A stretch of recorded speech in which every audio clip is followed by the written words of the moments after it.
আসসালামু আলাইকুম everyone, welcome back to my channel, welcome to Bengali kitchen blog. ঢ্যাঁড়স রান্নার রেসিপি এর আগে আপনারা অনেকেই অনেক রকমেরভাবে ট্রাই করেছেন।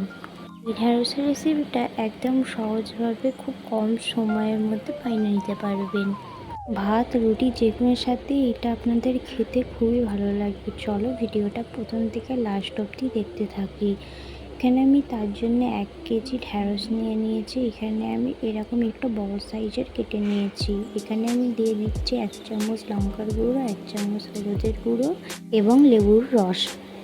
এটা দিয়ে আমি ভালো করে মিশিয়ে নেব। এখানে আমি কড়াইতে দিয়ে দেবো পরিমাণ মতো সর্ষের তেল। এখানে আমি অ্যাড করবো 2 চামচের মতো বেসন। এখানে বেসনটা মিশিয়ে নেওয়ার পরে এখানে আমি ঢ্যাঁড়সগুলো এখানে দিয়ে দেবো।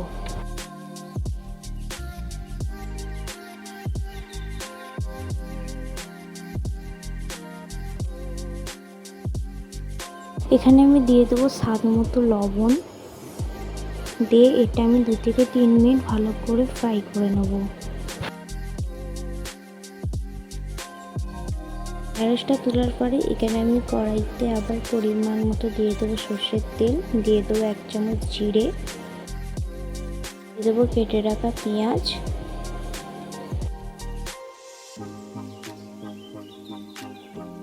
এখানে আমি টমেটোর বেটে রেখেছিলাম এটাও আমি দিয়ে দেবো। এখানে আমি একটা মশলার পেস্ট বানাবো। এখানে আমি দিয়ে দেবো 1 কাপ দই, তার মধ্যে দিয়ে দেবো 1 চামচ জিরে, 1 চামচ লঙ্কার গুঁড়ো, 1 চামচ হলুদের গুঁড়ো এবং 1/2 চামচ গোলমরিচের গুঁড়ো দিয়ে ভালো করে মিশিয়ে নেব। মশলার পেস্টটা আমি দিয়ে দেবো। এই দইয়ের মধ্যে সামান্য জল দিয়ে আমি আবার কড়াইতে দিয়ে দেবো।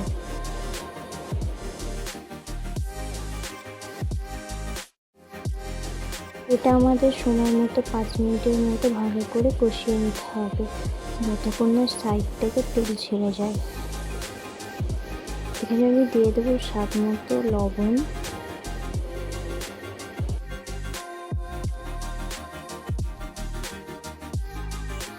এখানে আমার ভালো মতো কষানো হয়ে গেছে, দেখতেই পাচ্ছেন। এরকম যখন কালারটা চলে আসবে তখন আমি ঢ্যাঁড়সটা অ্যাড করব।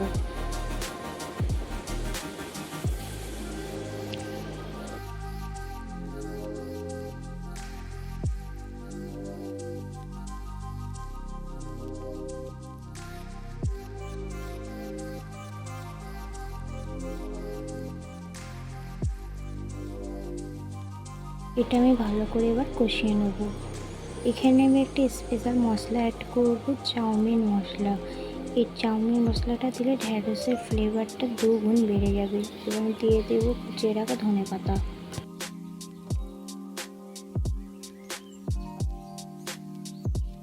ব্যাস, এখানে আমরা এবার সামান্য জল অ্যাড করে এটা এবার সেদ্ধ হতে দেবো।